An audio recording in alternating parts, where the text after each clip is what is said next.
It is such a book which, at least for my readers, it means a lot to them. And I was nervous before the adaptation was happening because, people are like, are you giving it in good hands? And I think this is more than good hands. It looks fabulous.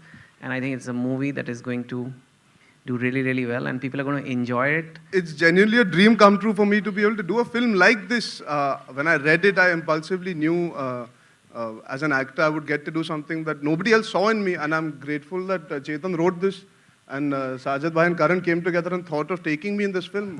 To work on this film, playing a Tamilian.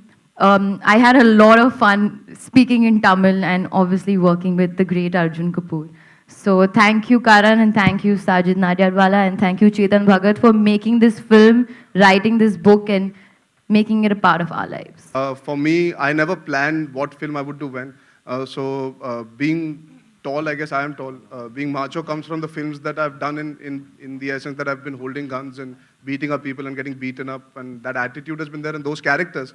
For me, that's why I was so excited that they chose me to do this, despite the fact that like you said, it's a different sort of casting. It's an off casting in that sense, and I hope if you've liked this, then you will like the film also, because I was very excited to do this. It's different, and that's what actors crave. I have to say that Sajid was, of course, very cooperative through the journey, but the film, because of the way the structure has been written, thanks to our panelist, Chetan Bhagat, who's taken it from one city to the other. By virtue of just its construct, there was an internal budget that one could not change, because there was Delhi, there was Ahmedabad, there was, there was Chennai, and we couldn't afford Goa. It's in the book, so we made it Mumbai.